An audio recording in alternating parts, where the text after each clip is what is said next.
یہ جو محرم کا مہینہ ہے نا، اس میں کچھ کام کرنے کے ہیں۔ ایک کام کرنے کا یہ ہے کہ اس میں کثرت سے اللہ سے معافی مانگیے، بہت زیادہ استغفار کیجیے۔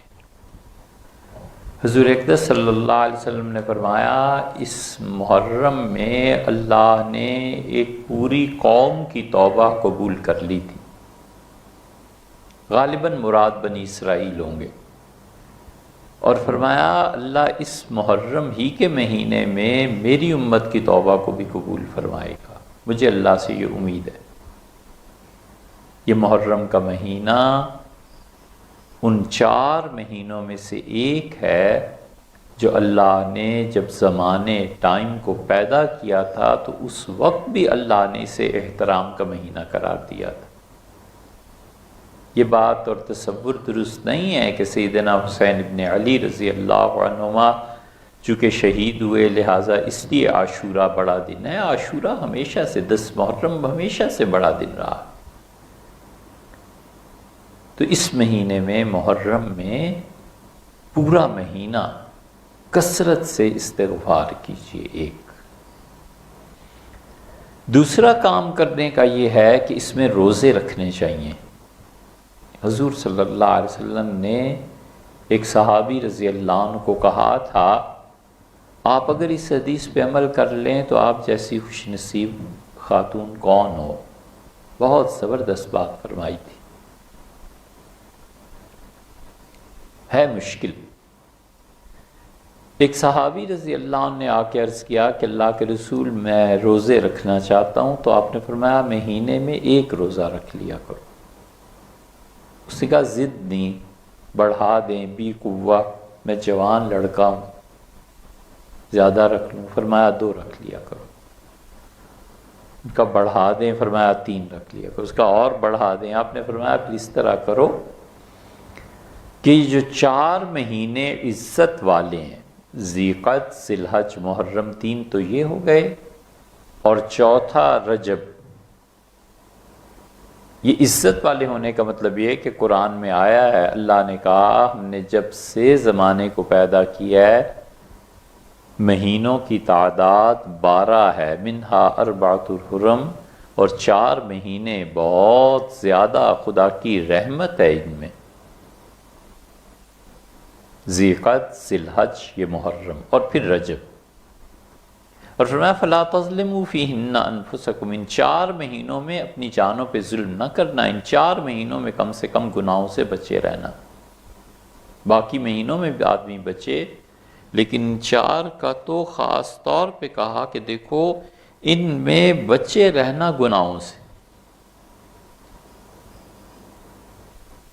تو اس سے فرمایا یہ 4 مہینے جو ہیں نا، ان 4 مہینوں میں ہاتھ سے اشارہ کیا، فرمایا 3 روزے رکھو پھر 3 دن چھوڑ دو، پھر 3 روزے رکھو پھر 3 دن چھوڑ دو، پھر 3 روزے رکھو پھر 3 دن چھوڑ دو، حتیٰ کہ مہینہ مکمل ہو جائے۔ 1، 2 اور 3 محرم کا روزہ رکھ لیں، پھر 4، 5، 6 کا چھوڑ دیجئے، 7، 8، 9 کا پھر رکھ لیں، 10، 11، 12 چھوڑ دیجئے، 10ویں کا روزہ رکھ لیجئے، اس لیے کہ 10ویں کے روزے پہ تو رسول اللہ صلی اللہ علیہ وسلم فرمایا مجھے اللہ سے امید ہے کہ تم میں سے جو 10 محرم کا روزہ رکھے گا کفارۃ اللہ، اس کے لیے پچھلے 1 سال کے گناہوں کا وہ کفارہ بن جائے گا، مجھے امید ہے اللہ معاف فرما دے گا۔ تو ایک تو محرم میں استغفار کرنا، دوسرے روزہ رکھنا عاشورہ کا، اور تیسرے اگر آپ ان 4 مہینوں میں، محرم تو اب آخری مہینہ ہو گیا نا، یہ کہیے کہ سال کا پہلا مہینہ ہے، تو اب اس کے بعد رجب آئے گا، پھر شعبان رمضان گزار کے پھر شوال گزار، ذی-قعدہ، ذی الحج پھر آ جائے گا۔ تو ذی-قعدہ، ذی الحجہ، محرم اور رجب، ان 4 مہینوں میں 3 روزے رکھیے، پھر 3 چھوڑ دیں، پھر 3 رکھ لیں، پھر 3 چھوڑ دیں، بہت بڑی عبادت۔ فرمایا یہ کرو۔ تو روزے رکھنا اس ترتیب سے، یا محرم میں عاشورہ کے علاوہ بھی روزہ رکھ لینا۔ حضور صلی اللہ علیہ وسلم نے ایک جگہ فرمایا کہ تم محرم میں روزے رکھو، تو 10 محرم کے علاوہ بھی 1-2 دن روزے رکھ لینا، یہ بڑی عبادت ہے اس مہینے کی۔ اس لیے ایک استغفار اور ایک یہ روزے رکھنا، توبہ کرنا، اور 10 محرم کا روزہ، اور 10 محرم کو اپنے گھر والوں کے لیے رزق میں وسعت، اچھا کھانا، اچھی چیزیں، بچے بڑے جس چیز کو پسند کرتے ہیں ان کو ایسا کھانا کھلانا۔ صحابہ رضی اللہ عنہ کہتے تھے کہ رسول اللہ صلی اللہ علیہ وسلم فرمایا جو 10 محرم کو لوگوں پہ، اپنے گھر والوں پہ رزق کی وسعت رکھے گا، اللہ سارا سال اسے رزق دے گا۔ صحابہ رضی اللہ عنہ کہتے ہیں جربناہ مرارن، ہم نے اسے بہت آزمایا، فوجدناہ کذالک، ایسے ہی ہوا جیسے حضرت نے فرمایا تھا علیہ الصلوۃ والسلام۔ اور ایک چیز ہے قبرستان جانا۔ یہ پچھلی مرتبہ غالباً آپ سے بات ہوئی تھی، آپ کو نہ بات ہوئی ہو تو آپ اس جمعے کا بیان ہمارا تھا، اس میں ہم نے محرم ہی پہ بات کی، آپ اسے سن لیجئے تو کچھ چیزیں اس میں آ گئی ہیں۔ تو محرم میں اپنے اعزاء، اپنے بڑے جو دنیا سے چلے گئے ان کی قبروں پر جانا، یہ ایسی چیز ہے جو حضرت ابراہیم علیہ السلام کے دور سے چلی آتی ہے۔ قریش بھی ایسے ہی کرتے تھے۔ قریش مکہ کافر تھے لیکن اس کے باوجود محرم کا روزہ رکھتے تھے، 10 محرم کا۔ کافر تھے اس کے باوجود محرم میں قبروں پہ جاتے تھے۔ حضور اقدس صلی اللہ علیہ وسلم کی صاحبزادی سیدہ فاطمہ رضی اللہ عنہا اپنے دادا یعنی حضور صلی اللہ علیہ وسلم کے چچا حضرت حمزہ رضی اللہ عنہ کی قبر پہ محرم میں جاتی تھیں، ٹھیک کرتی تھیں۔ عورتوں کا قبرستان جانا درست ہے، حنفی فقہا نے اس کی اجازت دی ہے، اور جا کر ایسے اعمال جو شریعت کے خلاف ہیں تو پھر مرد بھی نہ کریں، عورتیں بھی نہ کریں، اس میں کیا ہے؟ عورتوں کی کیوں پابندی؟ مردوں کی بھی تو پابندی ہے۔ اس لیے جتنی احادیث میں قبروں پہ عورتوں کا جانا منع آیا ہے، ہمارے نزدیک حضور صلی اللہ علیہ وسلم نے 7 ہجری میں جب یہ فرمایا نا کہ کنت نہیتکم، میں نے تمہیں منع کیا تھا کہ قبرستانوں میں نہ جایا کرو، ڈر تھا نا کوئی شرک کی حرکت نہ ہو جائے، تو آپ نے فرمایا الآن فزوروها، اب میں تمہیں اجازت دیتا ہوں چلے جایا کرو، فإنها تذکرکم بالآخرہ، اس سے تمہیں آخرت یاد آئے گی۔ تو یہ نہیں فرمایا تھا کہ عورتیں نہ جائیں اور مرد ہی صرف جائیں، سب کو اجازت دے دی تھی، اس لیے ہمارے حنفی فقہا اس کی اجازت دیتے ہیں۔ فخر الاسلام بزدوی رحمۃ اللہ علیہ نے اصول پہ جو کتاب لکھی ہے شیخ الاسلام نے، اس میں انہوں نے اس کی تصریح کی ہے۔ یہ حوالے اس لیے دے رہے ہیں کہ بغیر حوالوں کے کام نہیں بنتا علم کی دنیا میں، تو اس لیے آپ میں سے اپنے والدین، اعزاء، ساس، سسر اور بہت سے اعزاء، ان کی قبروں کی دیکھ بھال کرنا، مٹی بہہ گئی ہے تو مٹی ڈلوا دینا، ایک آدھ ردہ اینٹوں کا قبر کی ارد گرد لگوا دینا تاکہ قبر کا نشان باقی رہے، کہیں ضائع نہ ہو جائے، ختم نہ ہو جائے۔ ان احتیاطوں کے باوجود کون جانتا ہے پردادا کی قبر کہاں ہے؟ 3-4 پشتوں میں مٹی جاتی ہیں قبریں۔ تو یہ چیز ہے، یہ محرم میں کرنے کے کام ہے۔ استغفار کیجئے کثرت سے، عاشورہ کا روزہ رکھیے، اور 3 روزے رکھ کے پھر 3 دن چھوڑ دیں، پھر 3 رکھ کے چھوڑ دیں، تو کیا کہنے اس عبادت کے، بہت بڑی عبادت ہے۔ اور نہ رکھ سکیں کوئی ایسی گناہ تھوڑا ہی ہے۔ عاشورہ کا روزہ رکھ لیجئے، محرم میں 1-2 روزے اور رکھ لیجئے۔ حضور صلی اللہ علیہ وسلم جو فرمایا تھا کہ سومو، ہاں اس میں روزے رکھا کرو، تو اس حدیث پہ عمل ہو جائے گا۔ اور قبرستان میں جانا، اور 10 محرم کو اپنے گھر والوں کے لیے کھانے پینے کا، ان چیزوں کا اہتمام کرنا، اس کی تفصیل پچھلے جمعے کے بیان میں تھی، اگر آپ چاہیں آسانی سے سن سکیں تو سن لیجیے۔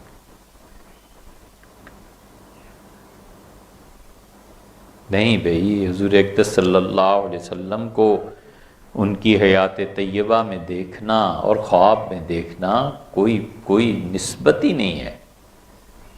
جنہوں نے حضور صلی اللہ علیہ وسلم کو خود ان کی زندگی میں دیکھا اور نبی کریم صلی اللہ علیہ وسلم کی ان پہ نظر مبارک پڑ گئی، بہت بڑا مقام ہے ان کا۔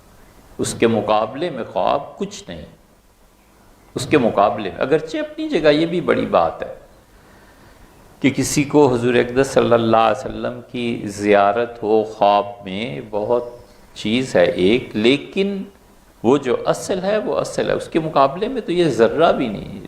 صحرا ہے جیسے، تو اس میں ریت کا ایک ذرہ کیا معنی رکھتا ہے؟ بالکل اسی طرح صحابہ کرام رضی اللہ عنہ کی جو عظمت ہے وہ اسی سے تو قائم ہے کہ حضور صلی اللہ علیہ وسلم کی نگاہ ان پر پڑی۔ نبی کریم صلی اللہ علیہ وسلم کو جاگتے ہوئے کوئی آدمی دیکھ لے، یہ ہو سکتا ہے، یہ ہو سکتا ہے۔ یہ ایسی چیز ہے جس کو بہت لوگوں نے امت میں لکھا ہے، اور ان لوگوں نے لکھا ہے جو کم سے کم جھوٹ نہیں بولتے تھے۔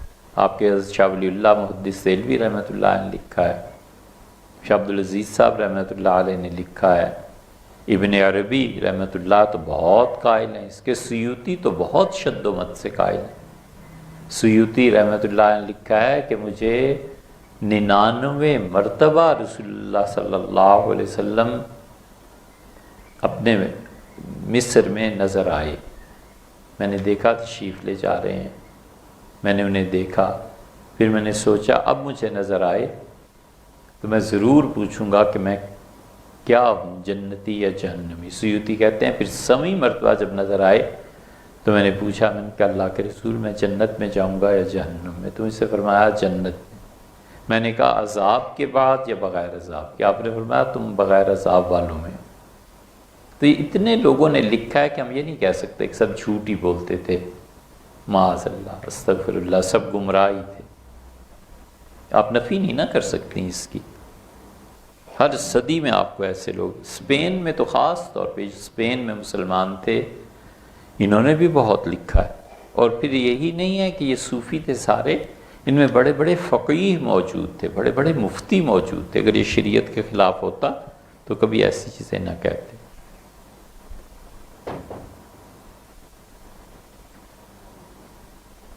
یہ آپ سے ہی کہتی ہیں کہ حضور اقدس صلی اللہ علیہ وسلم کے ساتھ مسجد نبوی میں تعلق اور ایک موہوم سی کیفیت کہ دیکھا تو کچھ نہیں، لیکن ان کی ہستی، ان کی ذات کا ادراک اور وجود ہوتا ہے، ہوتا ہے یہ۔